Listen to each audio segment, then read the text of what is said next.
Asato ma Satgamaya Tamaso ma Jyoti Gamaya Mrityurma Amritam Ramaya. Om Shanti Shanti Shanti. What we'll do today, we'll touch upon a little bit of what we did last Sunday, because it was a very powerful session. Since I do not speak, somebody else is speaking through us, so I think we should all share it. Ravina and all of you were not there. You were also missing. So, through the question answers, the question was that we talk about it, that when you go to a temple or a church and to a mosque, you should leave your chappals behind. In other words, that we leave our whatever physical, that I'm a father, I'm a mother, I'm a child, I'm a businessman and I'm a professional, or I have a relationship problem, or I have a beautiful relationship, all that behind. And you come not because I go to a temple to get something from God. I go there, generally all of us do what? God, God, please, please, please, finger crossed, please give it, please give it. And some of the prayers do work when they do that, and some of them don't. It is not that God is not listening to all the prayers. God listens to all the prayers. It's just like a mom. Supposing daughter says, I want iPhone 14, mother may give, may not give. That depends on the mother's choice. The God may give, may not give. God is listening to all the prayers, but the answer may be yes or maybe no. This we don't realize. So if you get a no, we say God doesn't exist. I tried to save my father. I prayed and prayed and prayed, but father died. I stopped believing in God now. I hear this quite often from my son died. How can he die? How young? 41, 42 years. 2 sons, wife, very good guy. You all know him. He used to come here. You all know him. The mother said, I stopped believing in God. I don't want to do meditation prayers anymore. So in other words, what we're doing is we are getting into that world. So I know those I'm talking about, they're actually listening to this talk. But it is for all of us to wake up and realize. So the question came in, how do we love God? You were saying, leave everything behind. And it is you who have to love, because God is who? As per our Advaita knowledge, is Supreme Brahman. So we talked about it last time, that see, who is this God element and who is this we element? How can I love? The question is, how can I love pure consciousness? Pure consciousness, Nirguna Brahman, is no attributes, no nothing. Attributes meaning, remember I explained what is attribute? Attribute is, let's say, Mustafa says, my success in life is because of my hard work. That's attribute.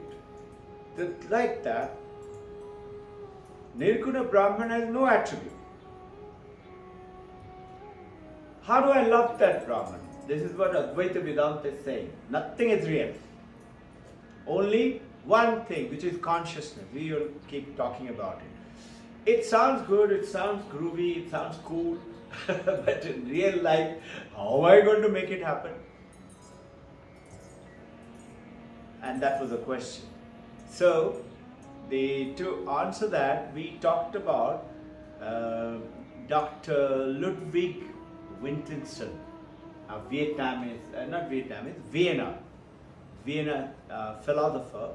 He is a teacher of philosophy in Cambridge University, and he came out, and it was such a beautiful example, which was exemplified by, I have not heard him, Swami Sarvapriyananda had heard him, and Swami Sarvapriyananda is bringing out that message.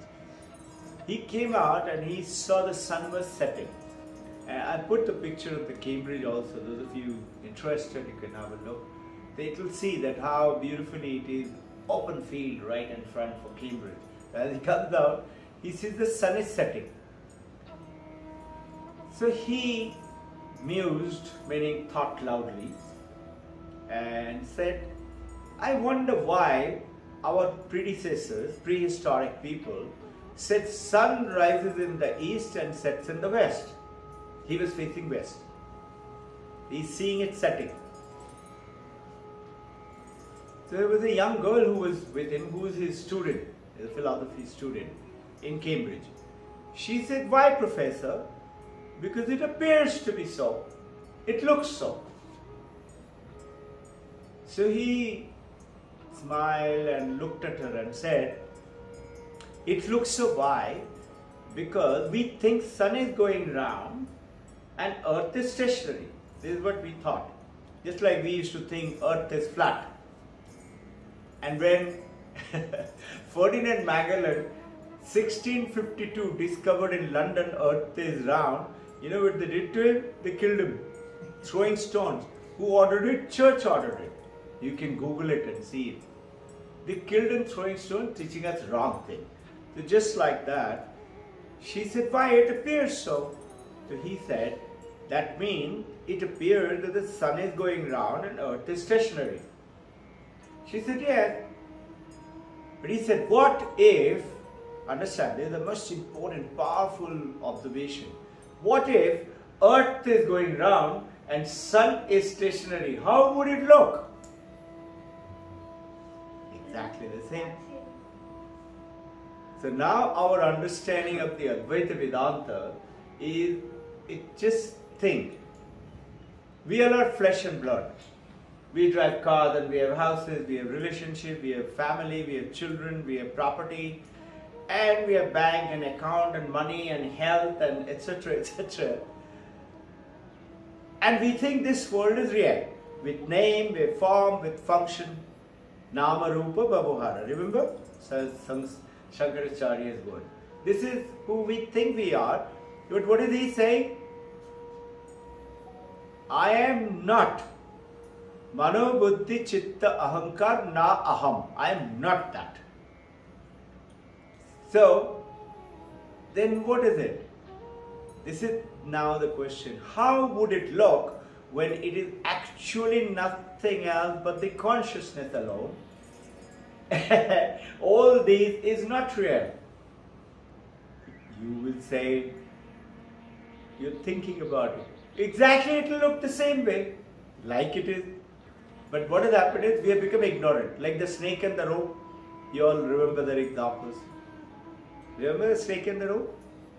Not really? Okay. You know, a couple of guys were going to the temple in the evening. Darkened alley, darkened road, little road going to the temple. And one of them says, snake, snake, snake. It's a jungle area and a village and temple. So they naturally stopped, and one guy said, wait, wait, wait. I know, it's not a snake. And he takes out his mobile and switches the light. And let's say it was a crack on the earth, maybe a dried up garland, or maybe a piece of rope. This is the snake and the rope, very famous Vedanta example. It reminds me of a beautiful story. One young brahmachari goes to an ashram and said, please make me a great monk. I want to renounce this life. So the senior monk said, okay, come, welcome.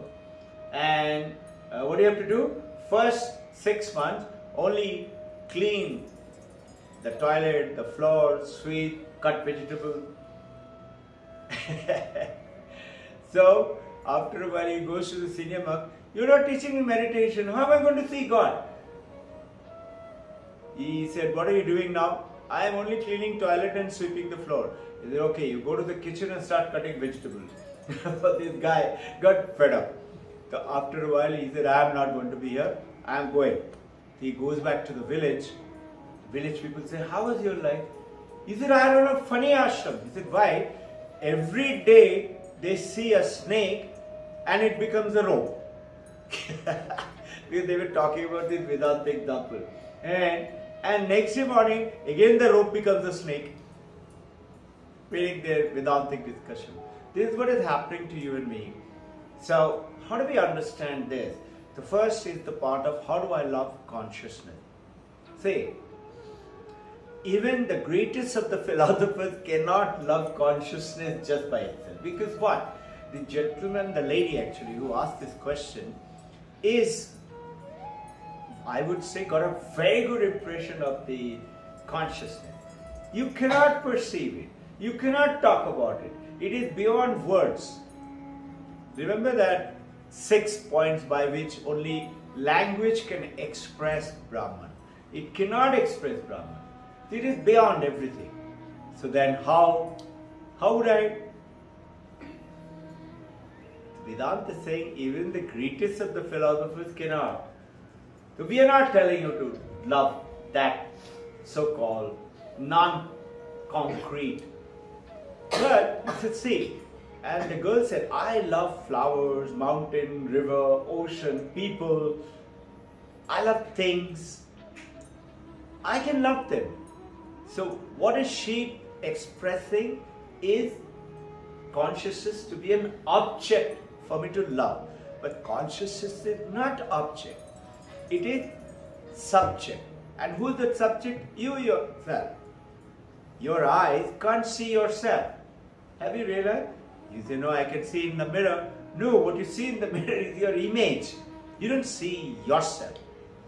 You see the image of your face. You can never see your own face. Some of us may be able to see a little bit of nose. No? She's laughing. So, you cannot, but as per Vedanta, everything in this universe is consciousness.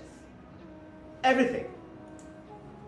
We, you, flower, pots, garland, mountain, dogs, dolphin, everything is consciousness.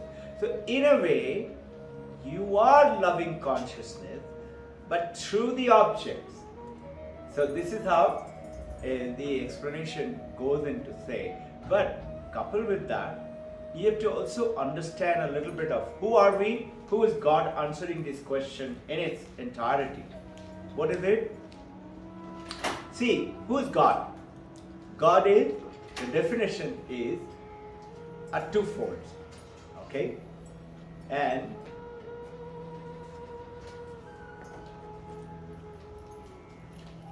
first is Nirguna Brahman, which is only consciousness, without any attributes, any form, anything.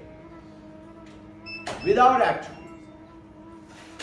It's very difficult for you and I to understand. So, but we see God here, God forms and functions. So what does Vedanta say? Vedanta says God is, which is called, now that is called transcendent, which you call ontological. What is real? Real is Nirguna Brahman. Okay? And the other, you got philosophy, axiology, epistemology.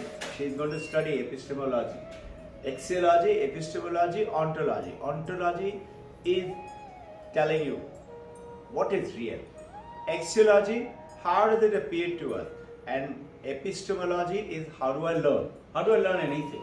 These are three branches of philosophy. So in this, whatever you're perceiving is nothing else but the consciousness in its form. So what is consciousness? Brahman is Satyam, Jnanam, Anantam, Brahman. Satyam existence, Jnanam knowledge, which is that consciousness. And if you do that, you attain infinite joy, Ananda. So now, look at it this way. You know the true God is the consciousness, Advaita God. But there is also God with forms. So what is the definition of God? As per Vedanta, it is given in Mundaka Upanishad, not Mandakya, okay, Mundaka. It says, Samashti Ajnana Uparati Chaitanya, meaning that consciousness with Maya, and Maya means attributes. Attributes meaning form, and that is Maya. So, God has form? You will say, Vedanta says yes. That form is what? Look at it. You and I, we are only Jivat Atma, sentient being. We have forms. We got names. And we play so many roles. Mother's role, father's role, and children's role, and professional role. So the Vedanta explanation is going on. Why can't God have forms and names? You are only Jivat Atma. He is Paramatma, no? He can have form, he can have no form. So now, going into called Saguna Brahman. One is Nirguna Brahman. The definition of Saguna Brahman is, you can say Brahman, which is Nirguna Brahman, plus Maya, plus this cosmic body, cosmic mind. Cosmic body, every one of us are body, including the sky, the heaven, the galaxies, the earth, the potential of the desert, mountain, God, or you can say dogs and dolphin, everything put together is God's body. And God has a mind? Yes. And that mind is called Hiranyagarbha. I'm cutting it short today because we got something else to go on to. Hiranyagarbha is all of our mind. Everybody's mind put together is God's mind. Now look at it carefully. What do we say? We say, no, God is within you. Who is this God? Who are we? We are consciousness. We know that. We have attributes. Attributes like our thoughts, processes, love, hatred, joy, body, name, form, function. All those are attributes. And they all are because of Maya. So we got a physical body. We got that mind, mental body. And if you look carefully, ancient Vedanta is talking about, we are Annamaya Kosha, we are Pranamaya Kosha, Manomaya Kosha, Vijnanamaya Kosha, and Anandamaya Kosha. These are 5 things who we are. What is this? Annamaya Kosha is that we are what the food we eat. And Pranamaya Kosha, we are how we breathe. And we are the Manomaya Kosha. And Vijnanamaya Kosha. These are the ones which is this we talked about with attributes. Meaning, I'm just connecting a little bit. So, we are consciousness, which is Brahman, and name, form and function. Or our physical body, mental body, and that consciousness is who we are. What is God? God is consciousness. God has got a cosmic body. God has got a cosmic mind. And Maya. And so do we. And this is where Vedanta is saying, you are same as God. But it doesn't mean that I can do what God can do. No, God is infinite body, infinite mind, infinite that. You and I also have the infinite consciousness. So when you and I get nirvana, get connected to who we really are, which is what the journey that we're doing, then you get also infinitely powerful. And that is why Vivekananada said, gods are jealous of us. Jealous of us. Who God? Like we worship God, features, etc. They're jealous of us. Why? Because you can continue to generate and become that. And God, wherever they are, these are called demigod. Demigod, like we have small God, Kartikeya, Ganesha, Lakshmi, like this. And there are so many, 33 crores of gods and goddesses. They are called the Swaguna Brahman. But they are supposed to be jealous of you. And if you look carefully, ancient stories. Look, rishis are doing, like you must have read about Valmiki doing tapasya. And Indra got scared. Indra came running to disturb his meditation. Yes, tell me. I remember reading a few stories. What did she say? I remember. Say it again. You should be loud. She's telling she remembered reading few stories. She remembered this story. Some few stories. What is that story? I think it has Krishna in it, so I remember the Rishi that can act. Monitor it. She.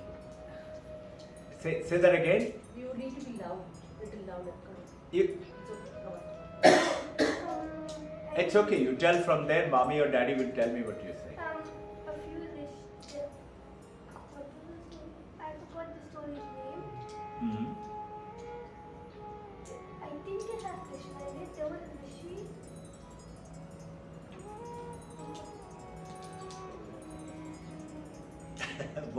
What did she say till now? Tell me. She told she read some Krishna stories there. She remembered some rishis and she's not able to recollect it right now. Right. Good. I You're remember making it. there's a Rishi. There was one Rishi that actually scared few people. I don't know. He can turn some people into ashes, I think. Okay. Very nice. Good. You keep making the connections as you keep listening and playing and things like that. That's the journey. It was a long time ago. It's okay. It's okay. What was that? She used to read when she was kid, like all Very the books, good. so he was able to recollect. Good mommy, good daddy. Very nice. So, Samashti Akyana Uparati Chaitanya. That's the definition of so-called the Swaguna Brahman God. And Nirguna Brahman, no definition, no name, no attributes, nothing. So, you were saying something? No. In fact, you were talking about Indra and Valmiki. Hmm? You were talking about Indra and Valmiki, I think. Right. Indra and Valmiki, thank you, sir. So, notice Indra got scared as per the stories in Purana. He came to try to, and then, they tried to put a girl there, dancer, to Shiva and to him and things like that. So, what does that story mean? That means actually they're jealous of her. There are lots of stories like this. That you know the Ganga, how it came because of Bhagirathi. And Bhagirathi is tapasya. God got jealous. And Indra tried to dissuade him by creating a scenario where if he had got the cow back, his father would have become the emperor of the three worlds. And that horse, I have told you all this story, went to hell, went to heaven, went to earth. And Indra went and hid that horse. I'll tell you that story once again, those of you who want to know later. In other words, so-called God, demigods were jealous of this human being. That's who you and I are. So we have only forgotten about this. Like people have forgotten about that rope lying there and calls it snake. Now, going into that from there, so what is it? True consciousness, Nirguna Brahman or Brahman, whatever you like to call it, cosmic body, cosmic mind. And a similar thing is with us, which is same Nirguna Brahman or consciousness and our physical body, physical mind, and which we are calling name, form and function. So we are actually the same thing which is there, and this is why you have seen and heard and read that we call living God, like Jesus Christ, Paramahamsa Ramakrishna, Mahavir Jain, Guru Nanak, Guru Gobind Singh, and all of them, many of them have, and their body is gone, but they are not dead. Everybody is worshipping around the world still now. Can't imagine. Just think, if you look at it, let's say Paramahamsa Ramakrishna. Who is he? A villager. Didn't even go to the school.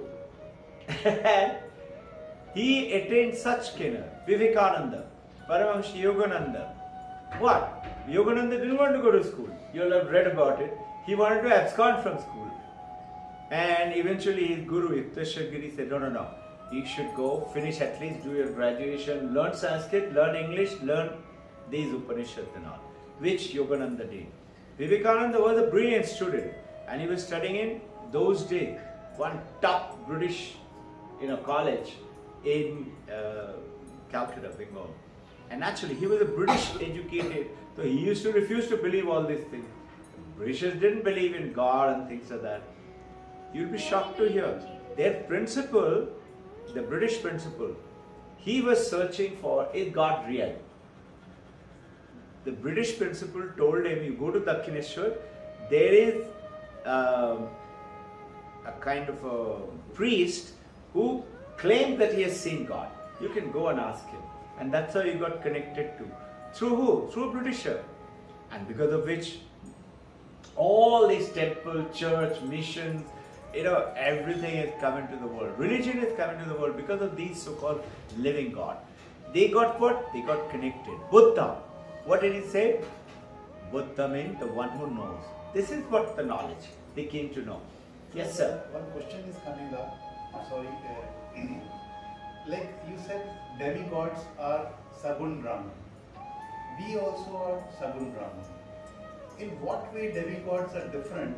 They are still called God and we are called human. Very good. Very good question. A genuine question showing that Vijay sir has travelled a huge amount of road. I'll not, somebody else will. Is what the difference? The difference is, you remember we said cosmic body, cosmic mind. Ours is physical body and limited mind. And this is why we got so much of worry and anxiety. Try sitting for 1 minute and keep your mind blank. Whereas gods can sit for maybe days or months or years like that. So that is why they have tremendous so-called power over matter, over mind, over the nature and things like that, which is also matter. Tremendous power. So that's how God can sanction yours and my prayer. But if you look carefully, some of our saints, like let's say Sri Ram. Sri Ram's guru was Bengali Baba. He was a Bengali, came from Himalaya, and he used to go once in a year all around India walking and go back to Himalaya again. Possibly when it is very cold, frozen, they used to go around. And so Sri Ram is writing. He went on to become PhD from Harvard, and yet he opened up the great Himalayan university, which is all over America as well as in India, in Rishikesh. So Sri Ram said, writing it down, his father and mother, 70 and 78 years old, no children. The Bengali Baba was passing by and chose to small hut with one cow and a little bit of plot where they plant some, grapes and vegetables, and somehow exist, selling the little milk, and very poor. So Bengali Baba decided to stay there. And naturally, he's Bengali Baba, he knew everything. And they had only 2 chapatis, that much of the food, one per head. And Bengali Baba walks in. And they had a little milk left for them. So they offered both of them to Bengali Baba, and they stayed without eating anything. So next morning, Bengali Baba was pleased. He came to know, they didn't tell him, but he knew. So before leaving, he said, okay, chal, mang le, kya chahiye? So the mother did sashtang pranam and said, Baba, ek ladka chahiye. He immediately said, nahi hoga. Aur kuch mange. Baba crying. Bengali Baba looked at her for a while, and with his foot, he touched her and he said, chal, ho jayega. And exactly 9 months later, Sri Ram was born. Meaning, but he had said, listen, when he becomes 6 years of age, you cannot keep him because he will die. Because your stars and whatever karma, he knows that. He said he cannot live with you. But if he comes with me, he'll continue to live. You have to give him away to me. Are you ready? He said yes. He said okay. So when he was going to be sick, Bengali Baba came down. So this is the difference between God and us, and so-called great saints who became godlike. So we will touch upon it in our next, it is connected to that question of yours, what we are going to do. So God is consciousness plus causal body and plus all the minds linked up to the cosmic internet and the cosmic itself, the physical universe. Everything put together. And you and I are limited to this physical body, physical mind, and our same infinite consciousness. So our intention is the journey to get connected to that. So essentially you and I are formless, the true you and I. But we think we are the form, and we have forgotten we are formless, and we connect ourselves with this name and the form. And that's why the suffering. And that is why we have so much of desire. Why desire? The moment you connect yourself with a body and a form and a mind, it will want. And the want will come also from karma, both reasons. Because you got a form and we do work. Work will create desire. And desire will create work. And you want to do, I want that watch, so I have to go and earn that money and go and buy that watch. Something like that goes on. So, it might be difficult for us to love people around us, but it's not difficult to love God. So, all we are talking about. Now, coming back to the Ludwig, he's talking about, look,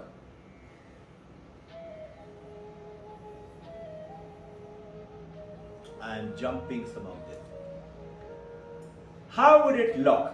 We are supposed to be same as Saguna Brahman, and it is Nirguna Brahman plus body plus mind.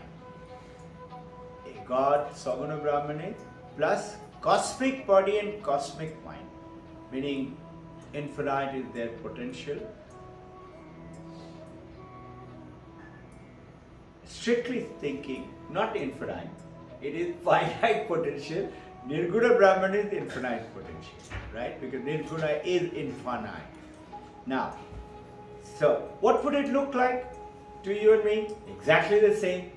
This is why I got it connected. Now, how do we understand this with, now, I just repeated that message of last time so that all of you can go down to this world what we are talking about with the next understanding. Next question is that, look, Shankaracharya says there is no self.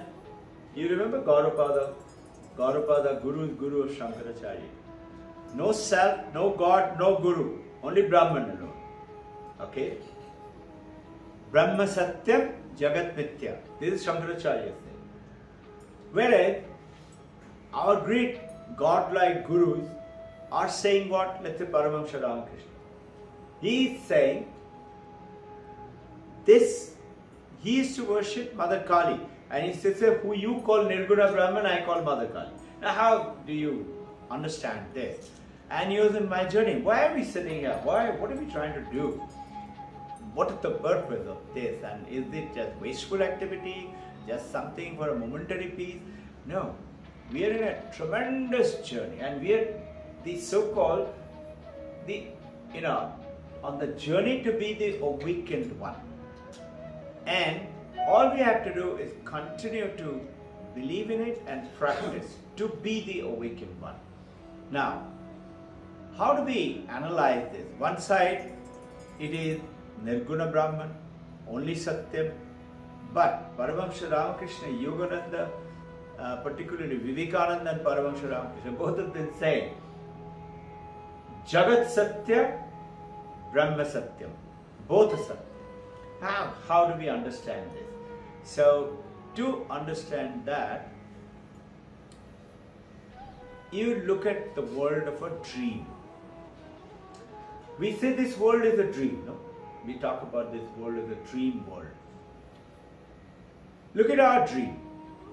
In the dream, let's say you met Vijay sir. And when you tell Vijay sir on a Sunday morning, I saw you in the dream last night. No? Kailash did see you. Ask him, is it true or not? So, Vijay, what will he do? He will laugh, he will smile. He said, sir, you were there with me in the dream. He'll just smile. Meaning he knows it's not true. He knows. Kailash think, but I saw you in the dream. So you see the sky. Did you really see the sky? Your eyes were closed.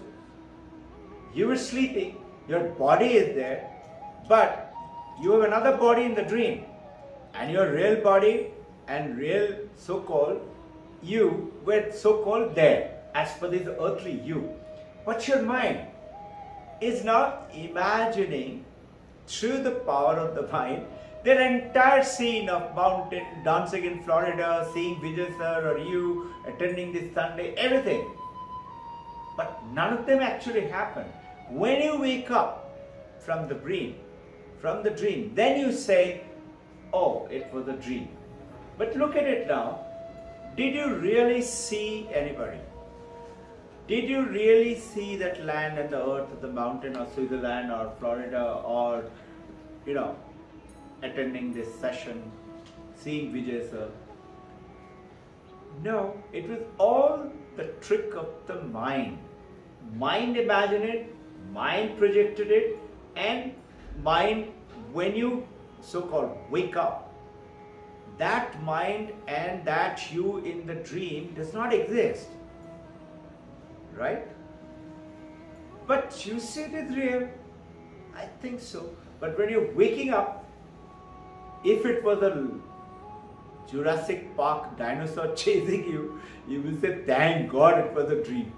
And if it was $1 million you got in your bank account and you were about to buy something with it, or a cookie you're eating, and somebody said, wait, you run, you're getting late for your train or the bus or the people in the waiting, and you want to get back and eat the same cookie. Are you with me? She's very thrilled. She also wants to eat the cookie. So, you cannot do that. You can never go back to the same dream again. This is where you are understanding this world is a dream which is conjectured, projected to us through the mind. Now, our journey. So what do? Vedanta is saying, just realize, Shankaracharya is saying, that nothing else is real, Guru is not real, God is not real, Self is not real. Actually, this was the question. The Shankaracharya did not say, for the answer to that question, the Self is not real. He said Self alone exists. So this was a little misquote. And yes, the body doesn't exist, the world doesn't exist, so-called around us. It's true. Guru doesn't exist, it's true. Gaudapada is saying it so. Guru is Guru of Shankaracharya. It's saying it so. So, what is our perspective now? Why are we doing all this perspective? It's beautiful and very simple. If you open up your vision and reflect upon it, you will see that our journey is to get connected and become one with that Supreme Brahman within us. But we have this huge barrier of the body limit, huge barrier of the mind limit, right? So let me tell you a little story which Paramahansa Ramakrishna used to say. And there is one very famous senior monk of Ramakrishna who's written this book by Gambhirananda, who was the president of Ramakrishna, who's translated this story, and I'm referring to the examples of that. So this story was told by Ramakrishna Paramahansa. He used to often say, 3 guys were traveling. I have mentioned with you all sometime. Recording in progress. So,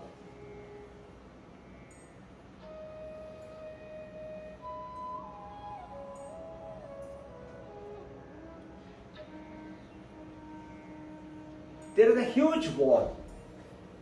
Wherever they are in the village or little town, is a huge wall and totally obscuring the other side.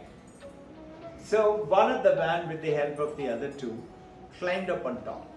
And as he climbed up, and he danced with joy, oh ho ho ho, and he jumped out that side. The other guy was saying, what is it, what is it? He didn't say anything, he just jumped that side. So there are 2 guys remaining. Second guy, he says, okay, you help me, I will go up and tell. He goes up, he also dances in joy, and before saying anything, meaning so much of joy, he couldn't explain, he dances to the other side. The third guy, somehow with a lot of difficulty alone, he goes up, he reaches there.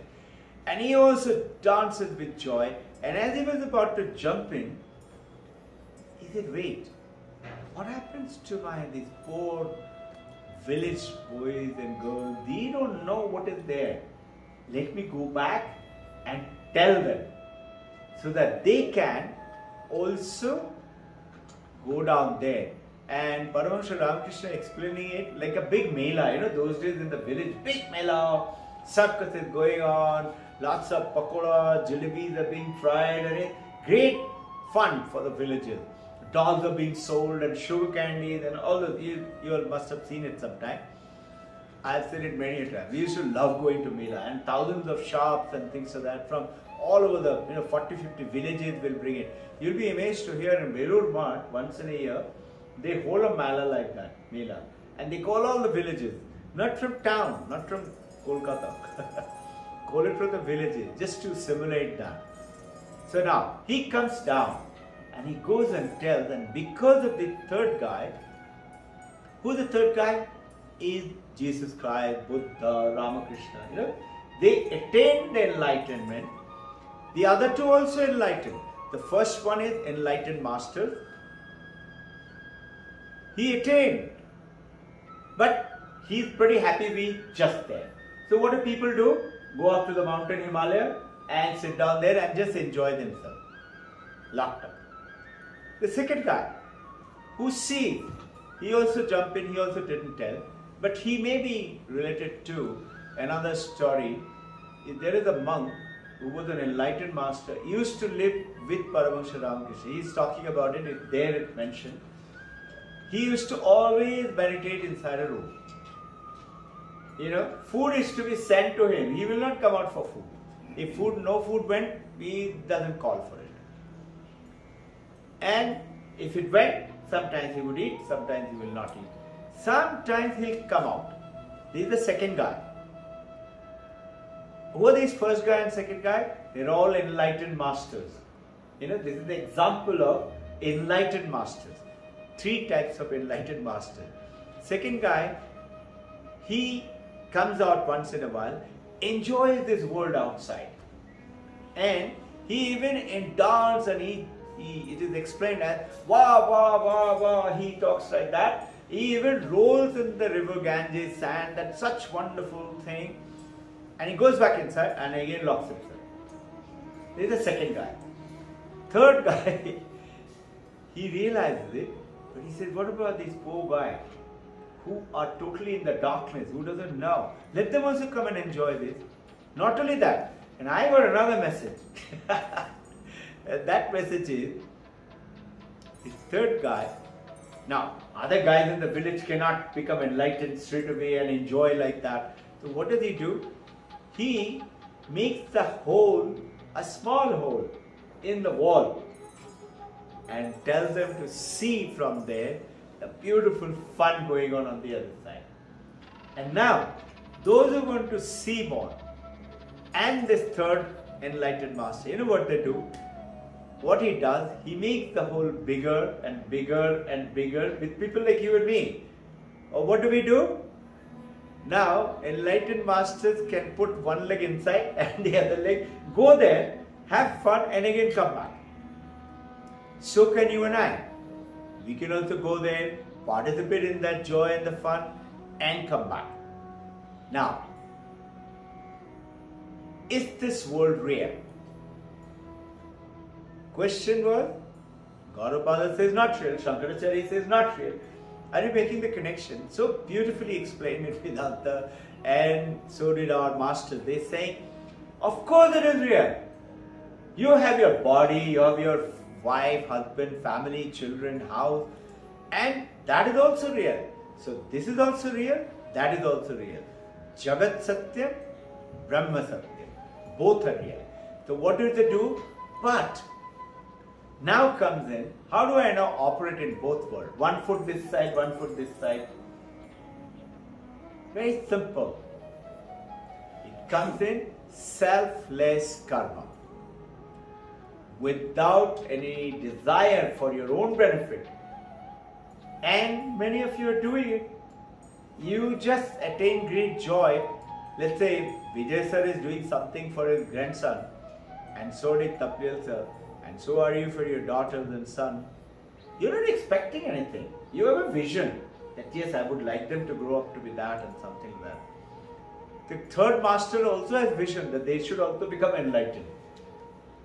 But he's not forcing them. Now what does he do? He is in this world and he is practicing.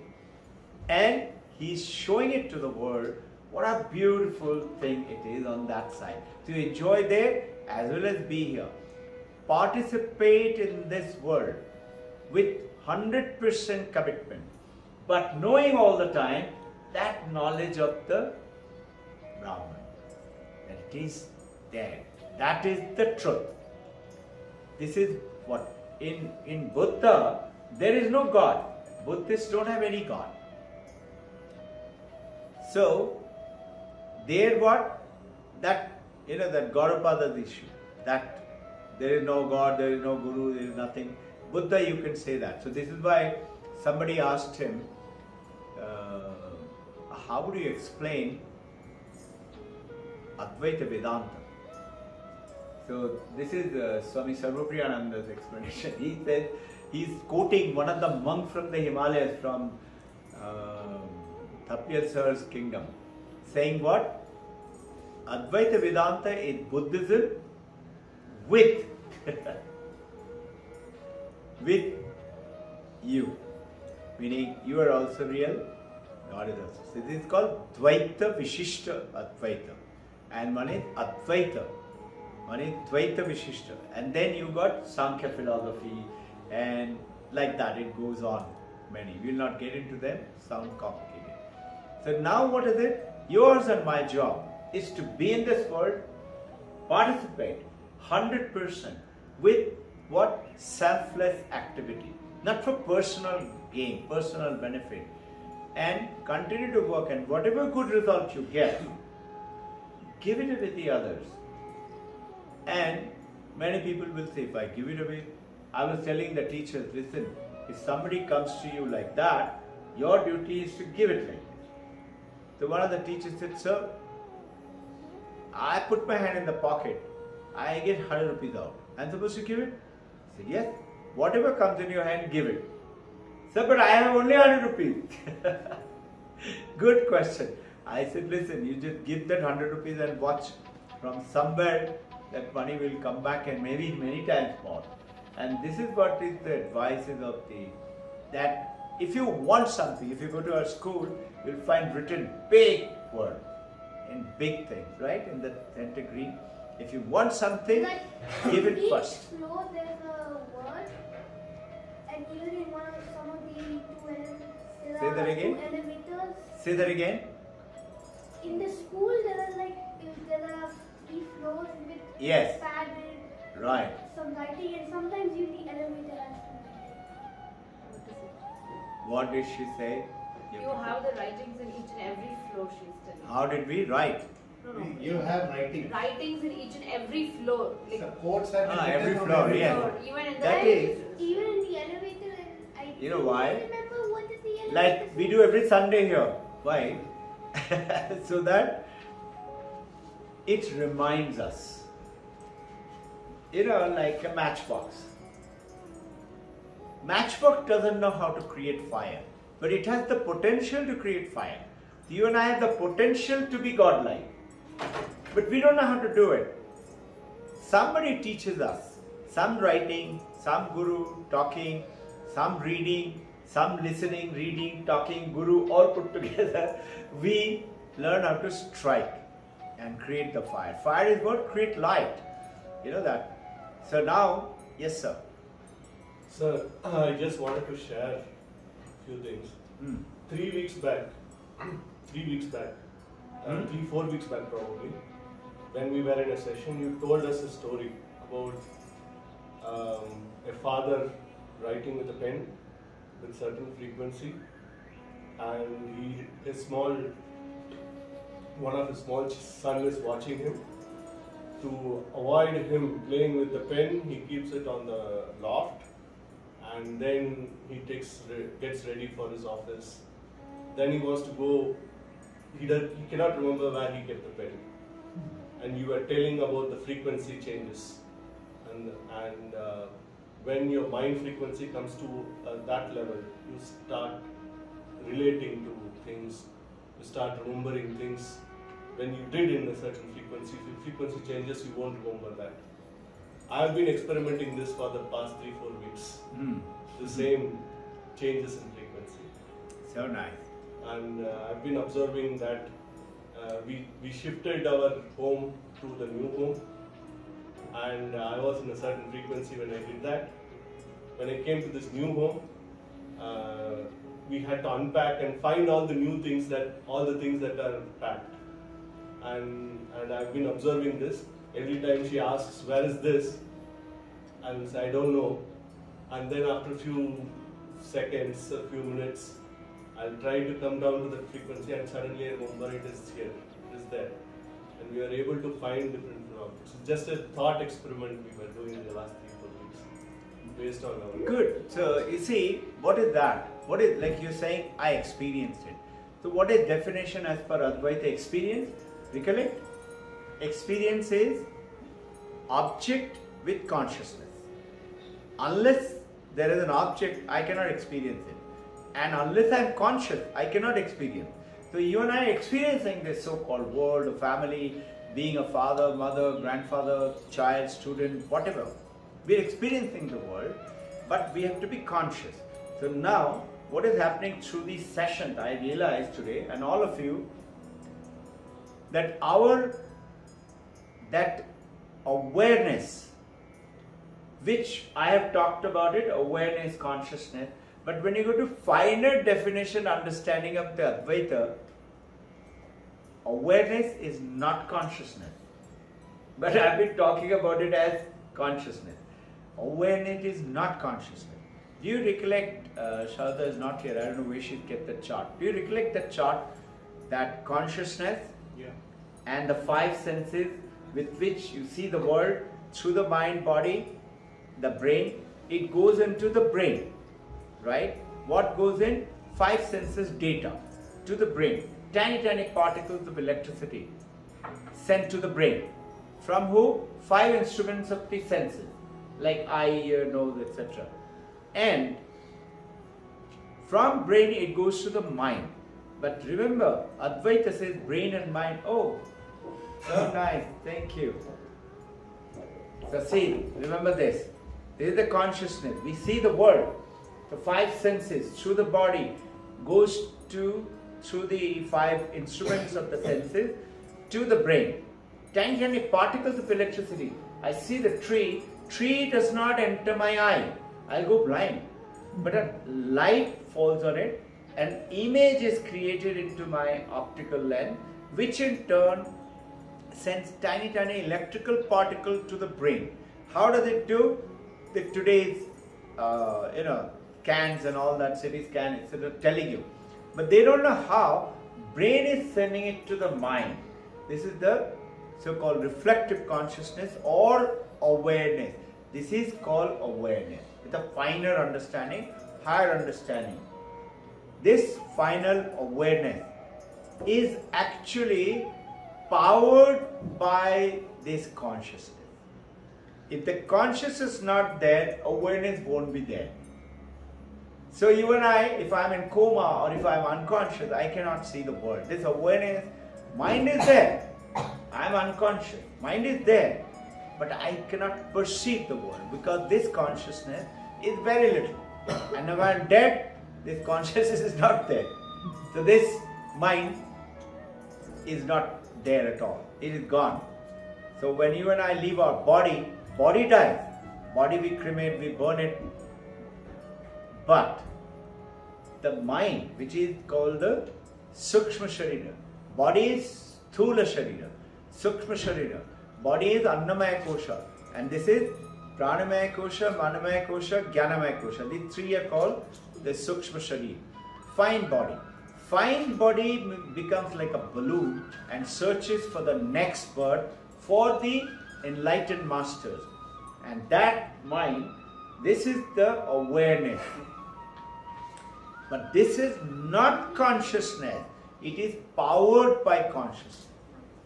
Like these senses are powered by consciousness through the subconscious mind or the reflected consciousness through the brain and etc. But they are not consciousness. They are because of consciousness. How do I understand this? Thank you. How do I understand this? See, you know the analogy of the wave and the ocean, right? Think. We talked about it, that waves have water in it. Everybody is enjoying the wave, and you are an Advaita Vedantist and you just smile and you say, no, waves don't have water. People will say, what do you mean? Waves don't have water? You're an Advaita Vedantist. You will say, what wave? Even ocean doesn't have water. He says, shut up. Ocean doesn't have water. What does it have? So you show them the glass filled with water and you say, I'm giving the analogy of the subconscious mind or reflective consciousness to the awareness. He said, look, this glass has water. I can separate the water, separate the glass. Can I separate the water from the wave? Will it be there? No. Can I separate the water from the ocean? Will it be there? No. So the water itself has become the ocean, become the wave, become the frog, become the bubble, become the rain, cloud, waterfall, river, pond, anything you can think of. Dirty puddle in the road is also that. One water. Same thing, one consciousness is there in everything. Right? Now, right now, that consciousness is actually projecting the awareness, which is not the consciousness, but empowered by consciousness. Do you understand the difference? Now with that, I visualize the world. Can I, through these practices, realize what practice should I do? Should I practice Advaita Brahman practice or Dvaita Vishishta or this Kriya? Which one? Why are we, thinking about, we worship Paramahansa Yogananda, Yukteswar Giri, Lairima. We also worship Babaji, we also worship, let's say, Swami Vivekanananda, Holy Mother, Paramahansa Ramakrishna. What's this? Why is it? Guru should be only one. This is what many people say, only one Guru. Whereas if you look at Dattatreya, had 33 Gurus. Why did he have 33 Gurus? So basically, what is the Guru? Guru is to awaken your perspective and bring you more information, data, for you to understand it. Now, which one should I follow? Advaita? Advaita. In the Dvaita, what should we do? Should we meditate? Should we do Kriya Yoga? Should we do, let's say, Karma Yoga? Should we do Bhakti Yoga? Just believe and do puja and, love God with all what we have. Each one of them will take us. This particular, what I'm talking about, Vivekananda expresses that open secret. And today's discussion is on that open secret. It's not a secret. It's open with you and I, but we have become ignorant. We don't know. That secret is given to you and I as a gift. Let's say anniversary gift, birthday gift, 14th February gift. Somebody has taken a lot of care with a professional wrapper, lovely ribbon, packing, so nice that you're holding that gift and you don't want to open it. And the person who's giving you, hey, when you open it, I wanted to see what is inside. You say, not now, later. This is what you and I are doing. We so love this wrapper that we don't want to open it. What is inside? Or we don't want to delve inside. Delving inside is to doing the research, the seeking that this is not enough. What is not enough? This world. Now, which path should we follow? 3 examples of the enlightened master. One, you could very well do that, jumped in there and stay there. Like who? Like that who went and became enlightened but stayed there. The other one is he jumped, he danced in, and he is kind of giving us little hint and telling us.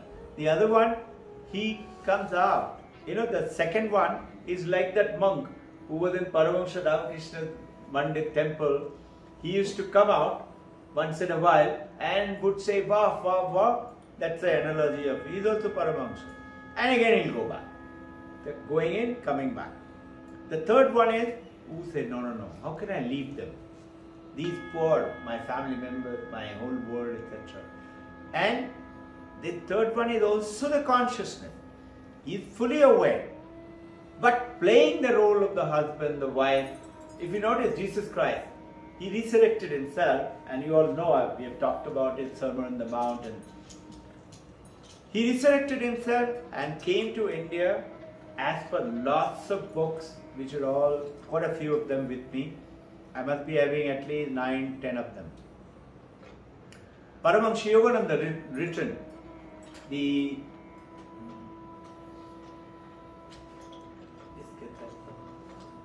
red book, the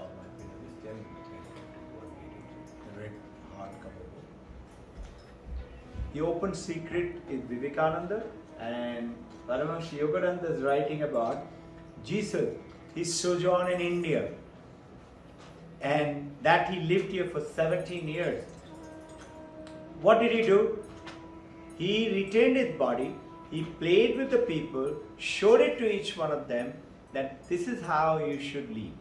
Buddha continued to live till 82 years of age, right? He attained Nirvana somewhere around 40. Another 40 plus years he lived just to tell the world. And so did Paramahamsa Ramakrishna and great masters. We have so many masters in India. They all did that trick. Oh, so our intention is to go ahead and give, enjoy, practice, enlighten ourselves and give it to everybody. Which process should we follow? All of them. Sir, can I ask one question? What he says about the frequency and the thoughts are the same? It's a hardcover book next to Bhagavad Gita. Three, double copies inside of that.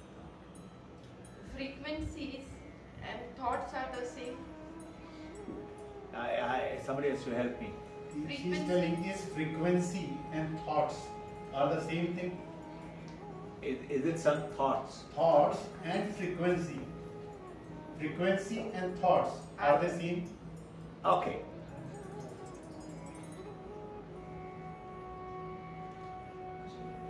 You look at it from the Advaita angle. There is only one thing which is real. Venkat, थोड़ा मदद करो. Yes. उधर साफ गए. Yes. In Advaita angle, only one thing is real, and what that real is the Supreme Consciousness. What is everything else? Everything else is an object. You're experiencing your thought, you're experiencing is your frequency. No? You can measure it. Frequency with an instrument, you can measure it, right? You can measure its wave, its length, its fluctuation, its amplitude, etc. So it's also an object. So whereas this is what? This is the Supreme Consciousness. Come. Supreme Consciousness. Experiencing that. So when you're saying, is it thoughts? Is what thought? Any thought? Any thought is what? When you're saying, is it means what? The meaning, what he says with the frequency? Consciousness. Yeah. No, consciousness is because of which this whole world, universe, your husband, wife, children, everything else as per Advaita Vedanta is an object. And you are perceiving this world because of that you are awake, you are conscious, right? Is it that object? No. Consciousness is not object. But because of consciousness, the object you can perceive, and the object is created by the consciousness. Are you with me? Yeah. Waves, people say, have water in it. Ocean has water in it. Vedanta is saying no. You say, come on. Ocean doesn't have water, river doesn't have water. Vedanta is saying no. So remember, I gave you this example, those of you who walked in just now. This glass has water in it. I can take away the water and make the glass separate. Separate glass, separate water. Two objects now. Can I take away the water from the wave and will it stay there? Can I take away the water from the ocean? Will it stay there? Now understand the analogy. The ocean can become wave, but a wave cannot become ocean. Now, higher understanding of the Advaita, if waves become calm and not wave, then it is not a wave anymore. It is calm, meaning Robbin Ghosh wave becomes calm through these practices. Now what do I become? I become the ocean. Supposing this was the wave Robbin Ghosh and it has become calm, you cannot discriminate that was Vijay, that was Tapyal, that was Robbin Ghosh. It's all become one. And it has got depth of what? 20,000 fathom of the depth of the ocean. It has got length and breadth what? That end of the ocean to this end of the ocean, to that end of the ocean, to this end of the ocean. Now, this is the Dvaita Vishishta understanding. In Advaita understanding, water alone is real. Consciousness alone is real. Which is become your awareness, your thoughts and frequencies. That is only the consciousness, which is representing the whole world to you and me in various ways. So whatever we are doing now, our intention is this journey is to get connected to that who truly we are, in which the latest analogy is talking about. Remember that sunset and the sun. How would it appear? It will appear exactly the same. One condition, earth is stationary, sun is going round and round, and we say sun is rising, sun is setting. And the other understanding is, which is the reality, earth is going round, sun is stationary. But we say sun is rising, sun is setting. Why? Because it appears so. Remember Ludwig Wittgenstein, Cambridge professor. How would it appear? How would it appear to you now, thought process, and is it consciousness? It appears to be, but it's not so. It appears. Snake appears to be, the rope appears to be the snake. Dried garland appears to be the snake. It's not. So now this world, how do I deal with it? Become, first, foremost, follow those two principles of the Ashtalin. Satyameva Jayate. Truth alone will make you win in your life. But notice, very few who really stick to the truth. Hold on to truth. Hold on to purity. Hold on to what is called selfless work. You work as a mother, as a father, and most of us do it also, but not really self. Even for a mother who's helping the son to grow up to be a great guy, mother wants that son to be something, and if the son doesn't get 100 or 100 in math, mother is disappointed. No? Without expecting anything, give it to them. And just like you do not teach, are you with me? You do not teach an apple seed how not to become mangoes and oranges. Apple seed, if you plant it, it will not produce mangoes and oranges. Your child, your champion cannot be anything else but that, either one like you and me, which is like you and me have grown up, or what they actually are. Second coming of Jesus Christ. Here, if you like, you'll want to see it. What's written there? Vijay sir says, yes, I want to see it. Okay. This is the second coming of Jesus Christ, 2 volumes. This Paramahansa Yogananda has written, and I would like somebody to read it out. Vijay sir, will you read?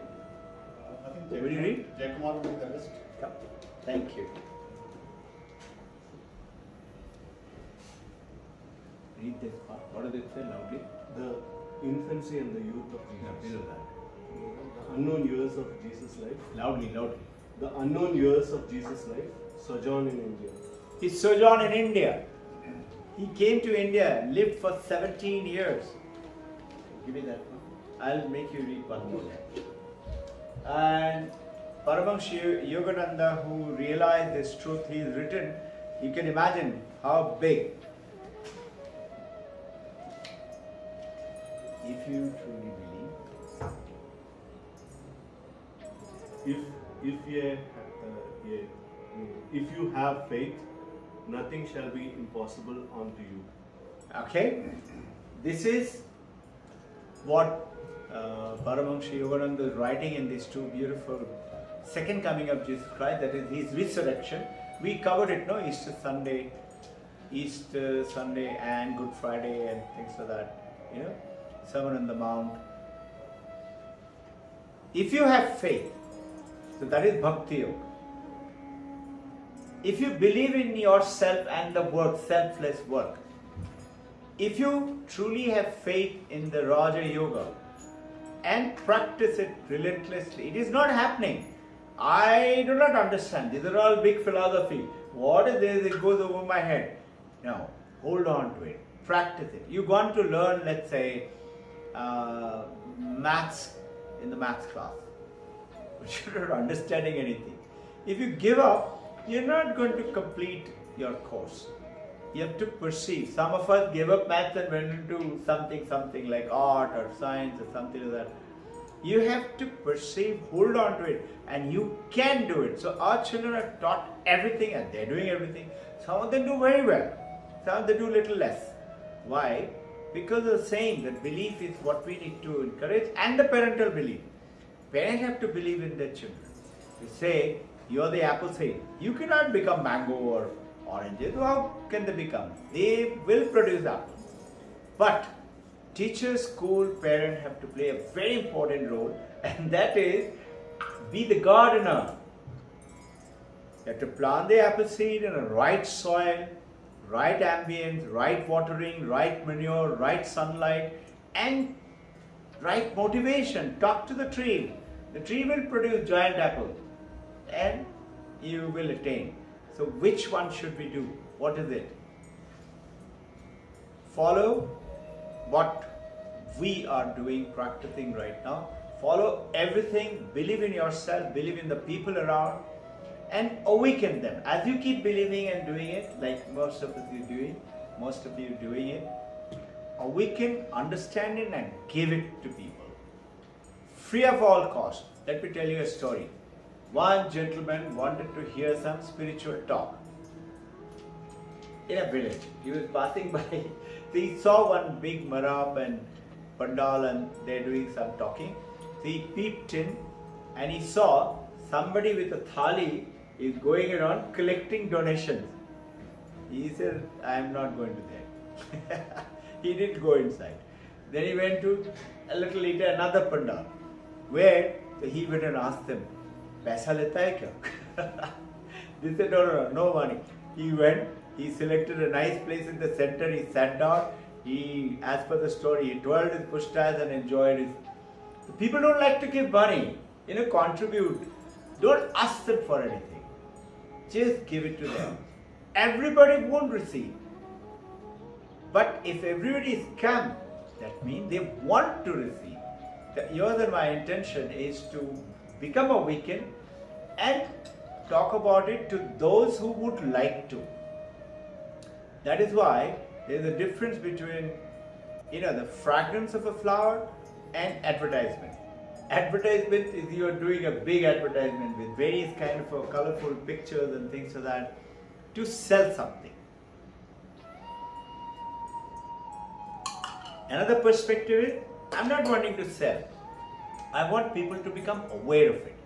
Let them utilize this product. It's good for them. And whatever it costs, yes, they have to pay for it. And the third is that I will provide everything. I don't know if you are aware, one Indian from America earned some money and came down, went into one village. It came in the newspaper. You know what he did? He put 24 computers, internet connected, and everything is there, no teacher. He went away. Nobody in the village knew anything about computer. Children, they love to go figure it out. Soon enough, adults who were trying to figure it out and who told the children don't touch, they forgot about it. Children started going. Children started, you will be shocked to hear, he came back after 1 year, he found children have become very good in computer. They discovered everything from that computer, whatever, not everything literally, but discovered huge amount of what it was intended. So if you create an ambience with no selfish interest, you'll find there are people, and yours and my journey is to show them it's within you, it's within everyone, and all of that water, whether it's a small wave, big wave, bubble, froth, whatever, has that water, meaning has that consciousness, and that consciousness is Ishvara. Remember Taittiriya Upanishad, Satyam Jnanam Anantam Brahman. The Brahman is within you. Most of us are what? Sleeping, very happy, and enjoying. What enjoying? 5 senses and sensual pleasure, and little money and little company, and little earning and little muscle. We spend so much of time in looking at our face, but we never look at what is inside of us. We do so much of things for our body, to sleep, to eat, to take and massage and get the things in the gym and things like that. Who is doing something to the inside of us? That we are forgetting. So these practices take care of. Should we not take care of the body? No, you must. You must take care of the body. If you don't take care of the temple, how can it be the inside? The idol will be very good. So have a clean temple, clean body. Have a clean mind, purified mind, with selfless work. Practice all these 4 principles: Raja Yoga, Bhakti Yoga, Jnana Yoga, Karma Yoga. Karma Yoga will tell you selfless work by which you purify your mind. Bhakti Yoga, I have lots of desires. What do I do with the desire? I go and want to grab things for myself. In Bhakti Yoga, you send the desire to God and say, I want nothing but I want you. And if you want to give me something, it's up to you. I don't want anything. You give if you want it. Like many children do to the mother. No, mother, I don't want it. Mommy will make sure. I remember we are 5 brothers and a sister. Sister is the youngest. An elder brother, some of you may have met Deepu. Deepu, eldest, little spoiled, right? Meaning, mommy is to take care, first child, no? Take a lot of care. He didn't want anything. And mommy always gave the best things to him, right? Because he wanted it. My elder brother never stood second in his life. He became Olympic gold medalist, he became Arjuna Award winner, 3rd brother also. But I'm talking about elder brother, he never desired anything, but everything was there for him. So same thing happens to you. If you don't want anything, you'll be surprised, you'll have no shortage. It's like you want Cadbury chocolate or you want foreign chocolate, Swiss chocolate. Your cupboard is filled with it. You leave the desire. You know that if I want it, I'll get it. Your desire leaves you and goes away. Craving goes away. So that is Karma Yoga, selfless work. Raja Yoga through the practices, Bhakti Yoga through the loving God.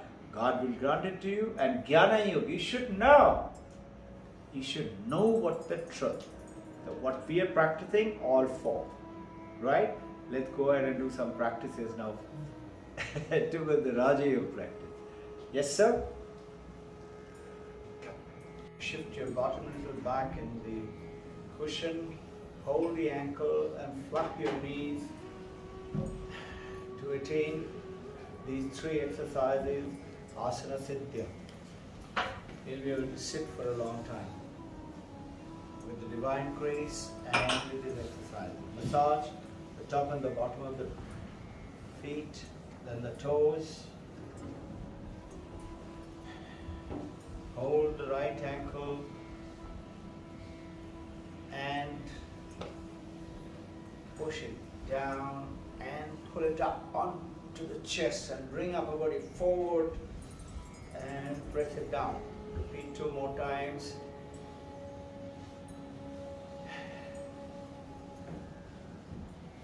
Stretch forward, touch the left toe with your left hand.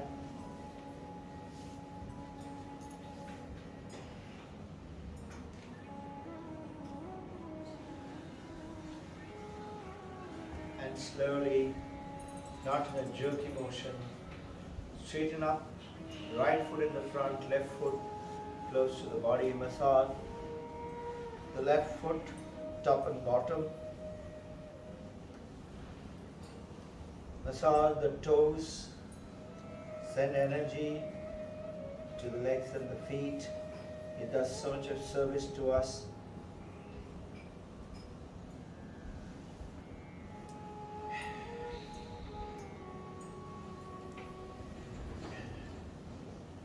Hold the left ankle with the right and left with the left, and pull it close to the body and upper body forward, and press it down and repeat 2 more times.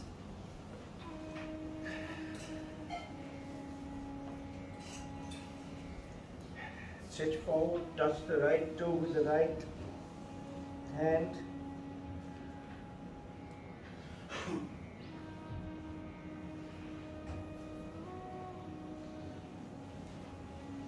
And straighten up, put your weight on the fist and shift your bottom little back.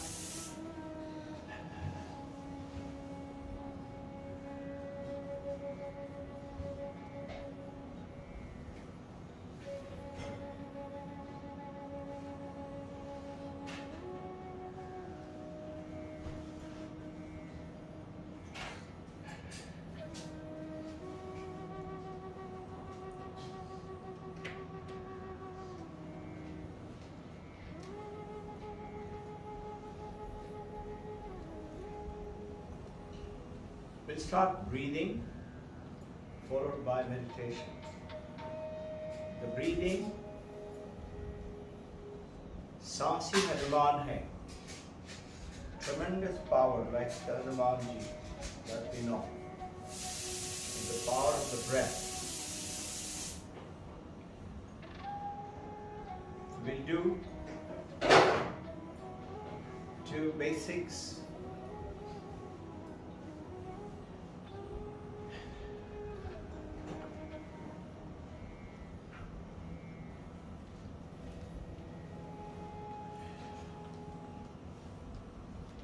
After breathing, sit in Padmasana, Sukhasana or Sahajasana as you're comfortable. Those who can't sit on the ground can sit in the chair, but I would recommend start sitting on the ground. Everybody, whatever be the effect of knee or ankle or the back of the spine, everything will be alright. It will get healed within no time. Make the effort.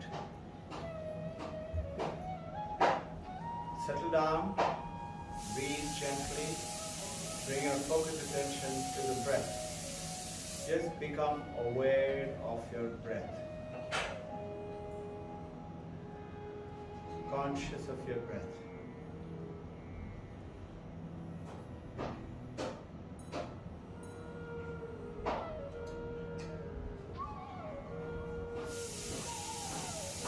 We'll start 20-20-20. Breathe in. Whatever number of counts, if it is 6 count, hold for 6 count breath and breathe out to the nostril, 6 count. Breathing in through the nostril, holding, and then breathing out with the nostril, 6 times. If it is 10 or 15, but not more than 20.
6 times. Fist gently clenched, inverted in front of the knee, keeping sitting straight, back is straight, chin down to the ground, maybe a little up. We double breathe out, double breathe in, tighten the whole body and vibrate 3 to 4 seconds, relax and repeat 6 times.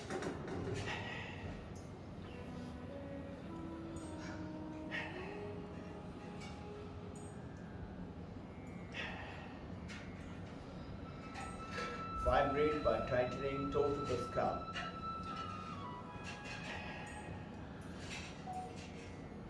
Five, 6. Hands right over left, palm in Dhyana Mudra or Jnana Mudra, resting on the thigh in front of the body. Chin up, bow to the ground or a little up. Now what we're going to do is hum sa. That is, hum is I am and sa is that. Aham brahmasmi, main hi brahma hu. As we are breathing in, focus attention to the breath. Imagine bright light in the form of the breath is going up first to the nostril and then breathing out all the garbage from the body, physical garbage or mental or tension or lies or doubt or lethargy, you're throwing it out, or ignorance, not understanding, and breathing in, understanding, care, intelligence. Practice at home 10 minutes. Practice a few times now. Breathing into the nostril. Be aware of the breath.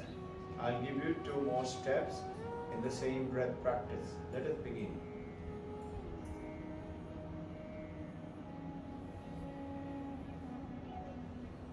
Breath is going right up to between the eyebrow and breathing out.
Feel the coolness at the tip of the nostril as you breathe in.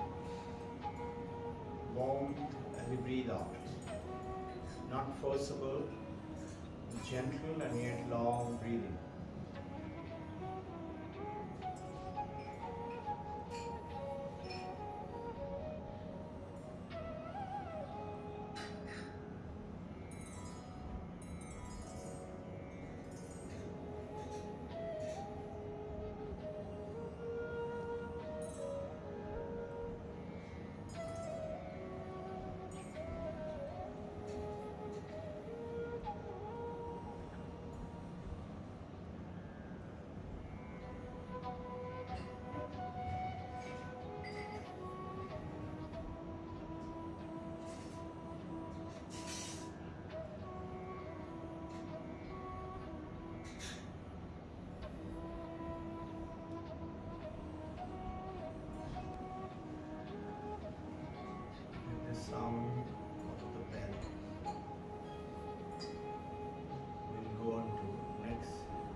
special mudra, back is straight, chin parallel, thumb pressing these two projection called tragi to close the ear, and little finger in the corner of the eye, three fingers in the top of the forehead.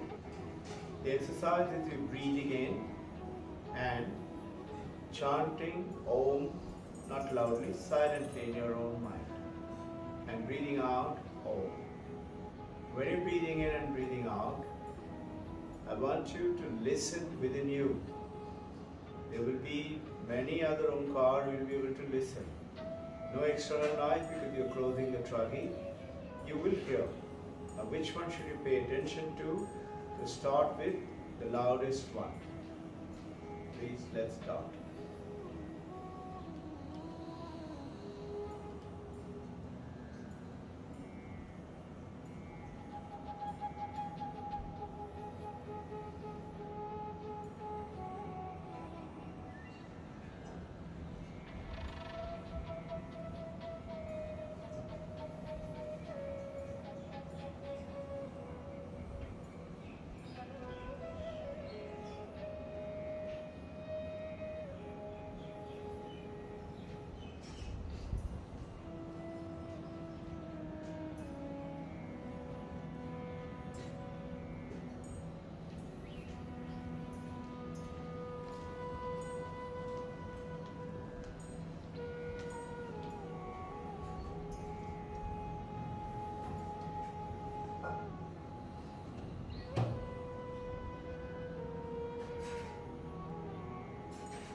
Is Omkar Pranavatvani.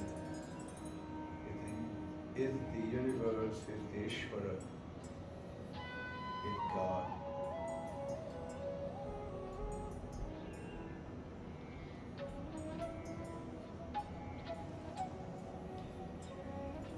Slowly lower your arm.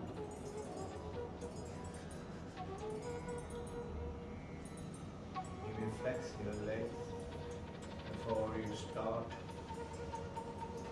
meditation journey. Don't open your eyes. Continue listening to the Omkar.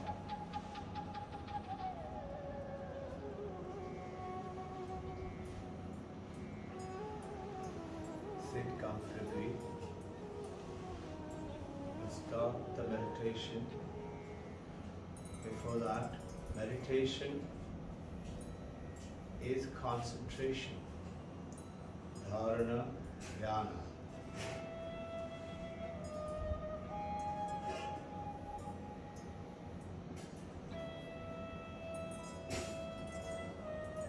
Meditation is not just concentration. Meditation is also merging with that object of meditation. You may focus your mind on anything. Maybe a brilliant Om in your forehead. Maybe light of a lamp. Maybe the light in your heart. Maybe the face of your favorite deity, your Guru, Divine Mother, Jagat Janani, maybe Durga, maybe Saraswati, maybe Lakshmi, maybe Mother Kali, Jagat Janani, maybe Shiva, maybe Krishna, maybe Jesus, maybe Muhammad, maybe Allah, you choose. If your favorite idea is to merge into that. Before we start, we will go toward the end of the meditation. We'll do two meditation practice.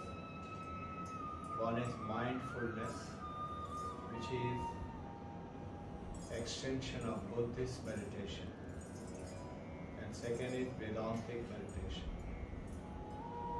In the Buddhist meditation, we'll be following the breath. Our guide will be guided meditation. And in the Vedantic meditation, you will be learning to do two things. One is chanting of Om silently. This Om in Sanskrit, Sandiksha is A, U and A is the waking state and U is the dream sleep state and is the deep sleep state.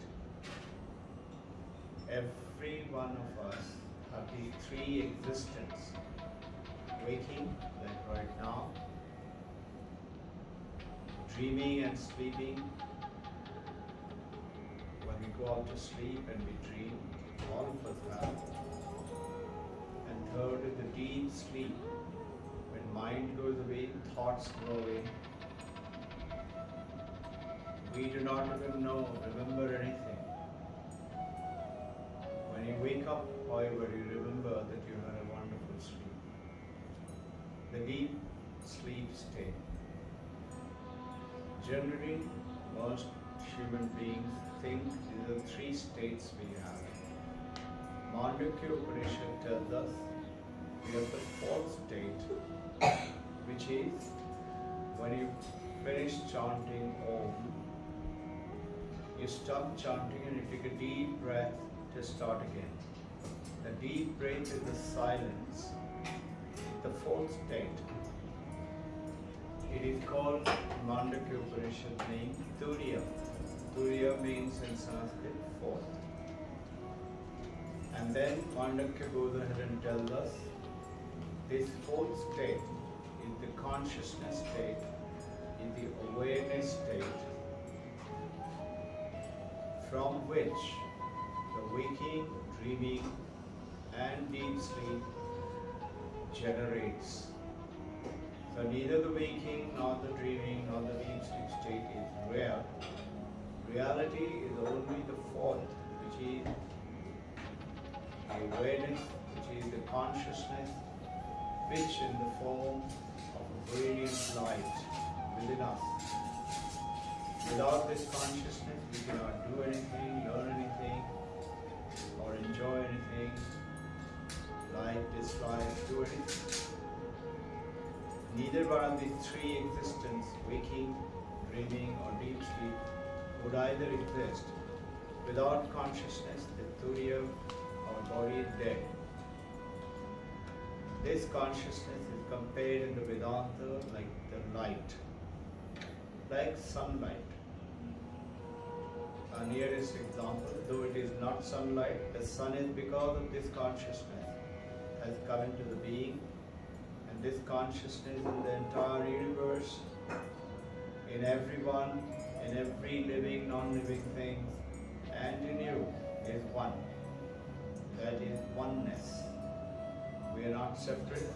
We are separate with only body, name and form and gender. This consciousness is Ishvara, is God, which is what we say everywhere. Our intention is to this sunlight, like sunlight. It falls on dirty something on the road, it does not get soiled or dirty. The sunlight purifies that filth on the road. If the sunlight falls on a pitcher of wine or whiskey, it does not get drunk. If the sunlight falls on a holy river Ganga, it does not become holy. It is ever pure, ever truthful, ever holy. That sunlight is the Turiya, is the consciousness. We will chant that. So the A, U and N, A and U joined together becomes O and N, and then silence, and then we chant again. What we'll be doing, practicing towards the end, will be guided. I shall call them out. Let us start with the mindfulness meditation. These will be a short tenure for the paucity of time. At home, you should do it for at least 5 minutes each, maybe 10 would be very nice.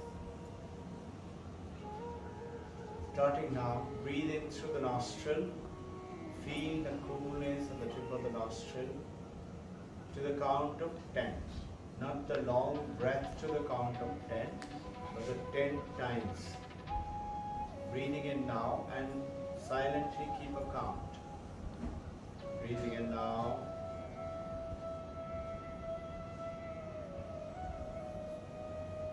Breathing out. No pausing. Breathing in, 2. Breathing out. Continue with your own. Feel the coolness of the breath at the tip of the nostril. Become aware of the breath. When you breathe out, feel the warmth at the tip of the nostril. Breathing out.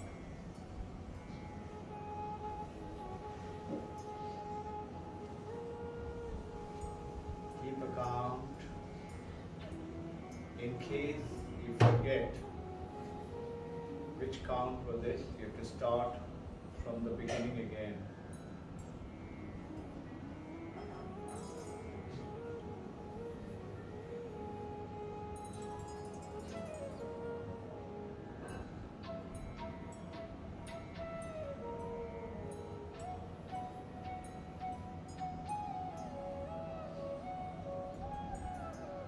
Just being aware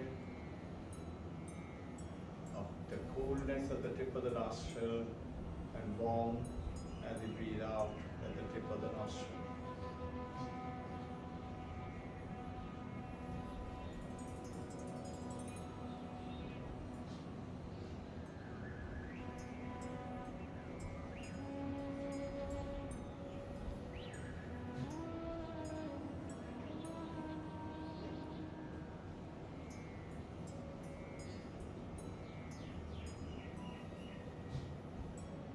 Completion of the 10 count accurately.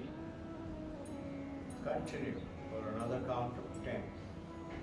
And now breathe in through the nostril, but imagine the breath is going up the spine like a brilliant energy, light. And whatever you desire, whatever you have in mind is going in. Prayers for truth, for purity, for abundance, so that I can give it away to everyone, for caring, for loving, for being brilliant, with understanding, and breathing out all the garbage within, down the spine, anger, jealousy, greed, lies, lethargy, sickness in the body, sickness in the mind. Breathing out.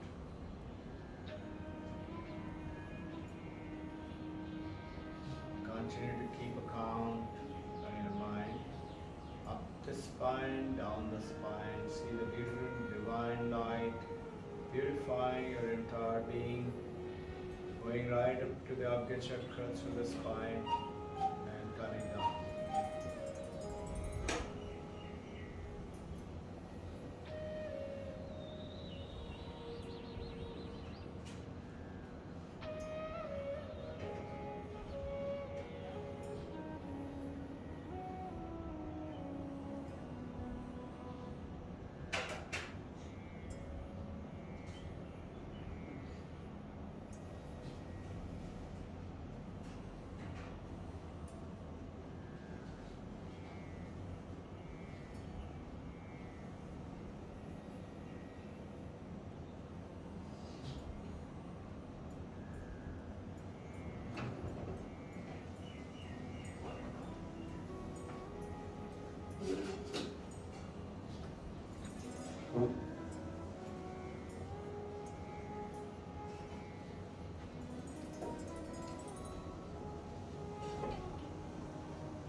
Viveka, aware of, for focus, concentration, for attention,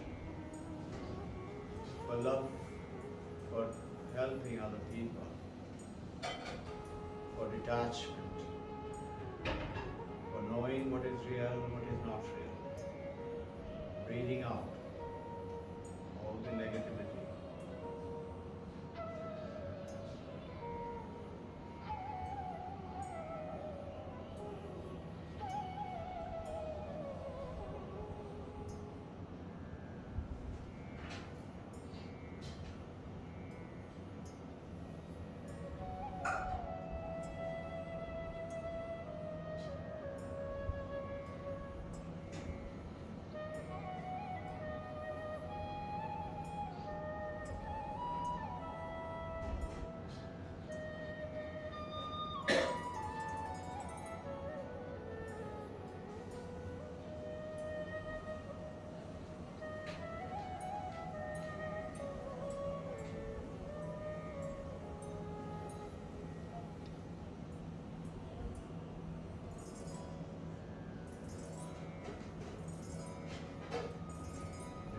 classes to practice for about 10 minutes at home. See brilliantly and glowing. Omkar Swami.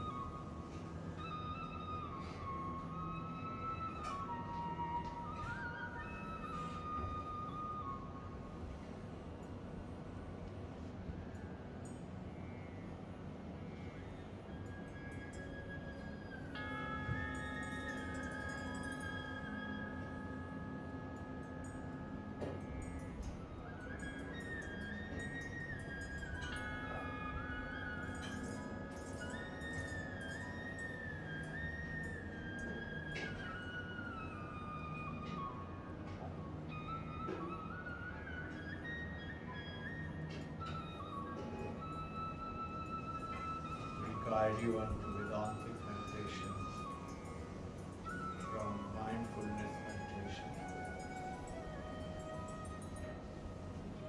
As you're breathing in, become aware of your body touching the ground, your feet on the floor.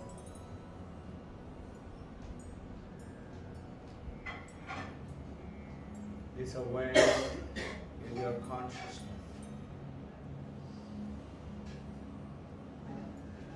Become aware of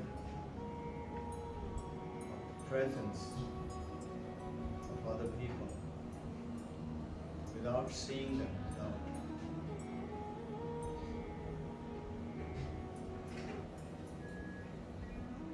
Focus, become aware of the sound. Any sound. Maybe air condition. Maybe sound from the kitchen. Become aware. Concentrate not on the sound, but on the awareness of the sound.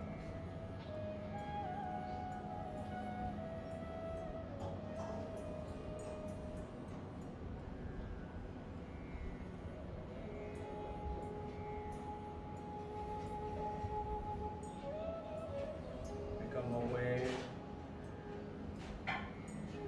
of I am the light, light of the light of the consciousness.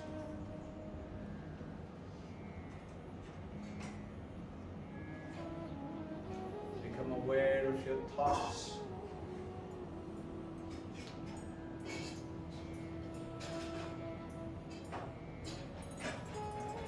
The words which are coming into your mind.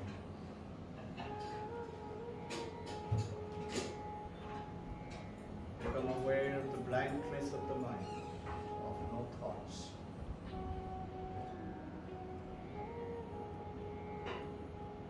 Imagine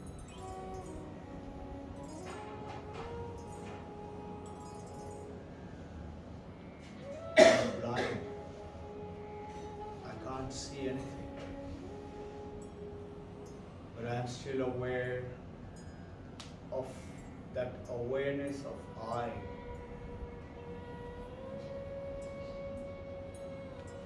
That I consciousness is giving me the awareness of the sound.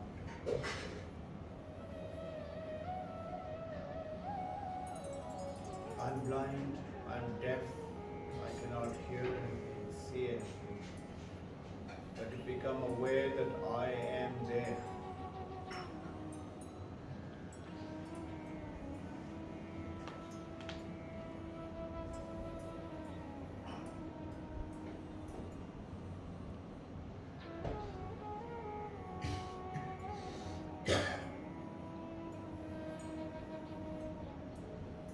I am not this body.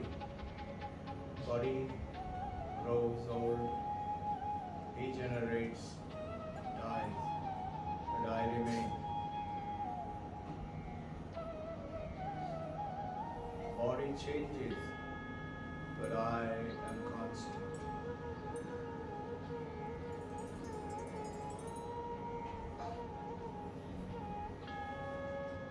Become aware of thoughts, of feelings, love, likes, commitment, faith, hatred, anger, jealousy. Mind is changing, but I am not the mind. I observe the mind, I witness the mind. I am the seer. I know that the eye sees an object, but that object is not the eye. Eye is separate from the object. I am the seer, and everything else in the universe is seen, including my body and my mind. I am that one consciousness.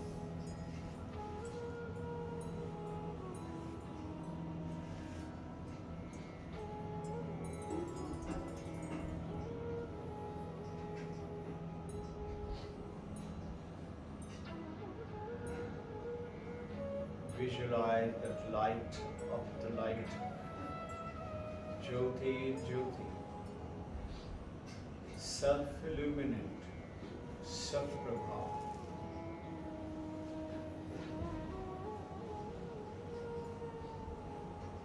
I am that awareness, that light, that consciousness.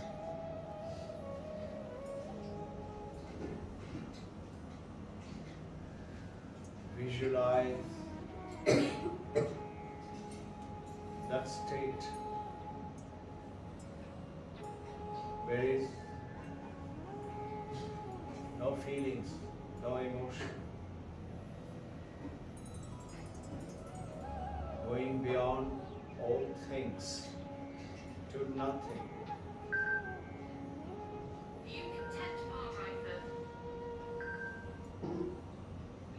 I am beyond that, but I am there.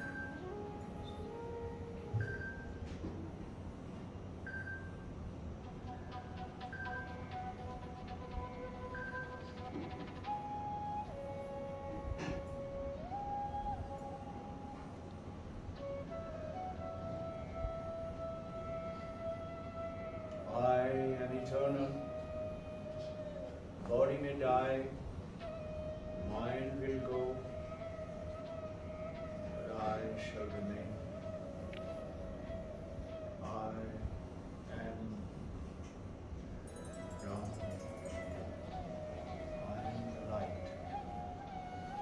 Aham Brahmasmi. I am the consciousness. I am the awareness.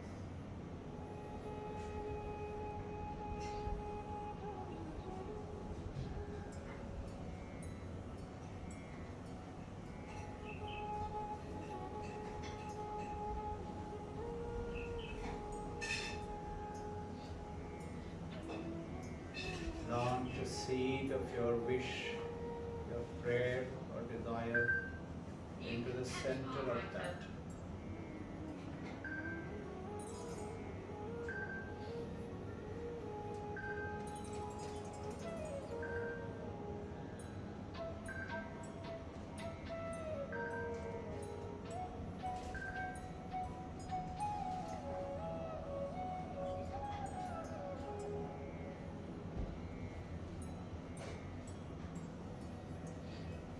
You may send the energy of healing, of being, of acquiring, getting, plant a seed.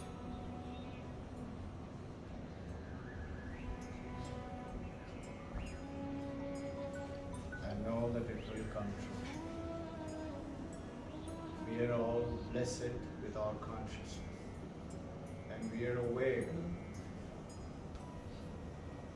of who we are.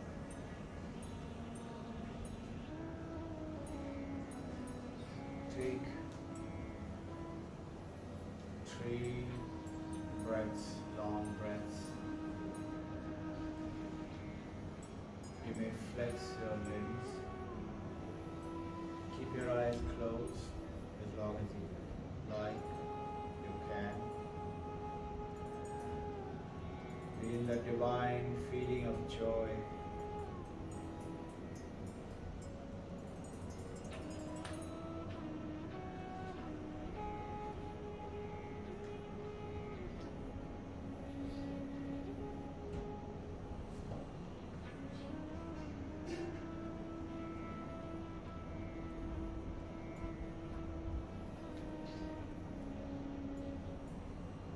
This is Aham Brahmasmi.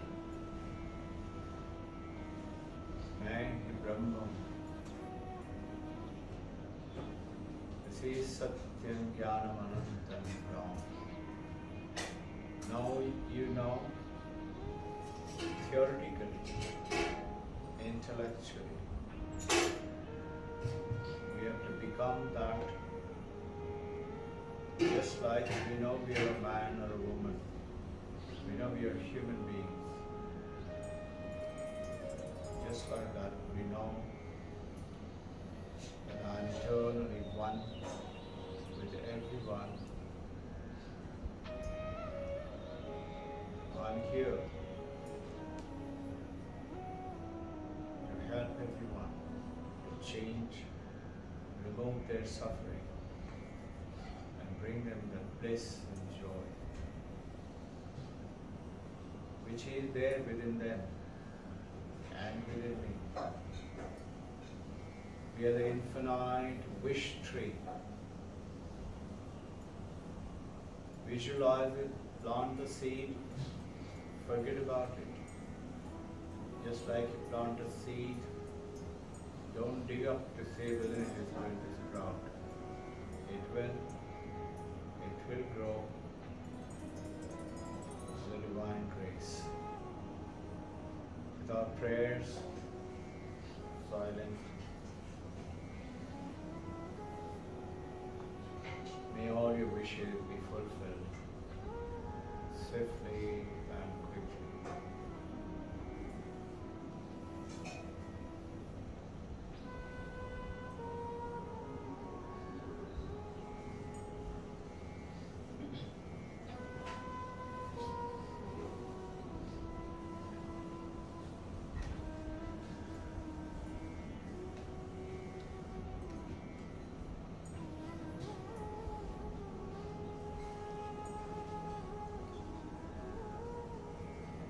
Pray for wisdom, knowledge. Pray for Shraddha, respect. Unless we have respect, we cannot learn to understand anything. Pray for bhakti, devotion. Pray for practice. Pray for viveka.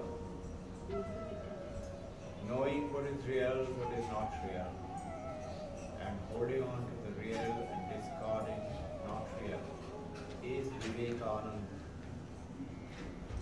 Pray for Vairag, without display, without boasting. Be detached.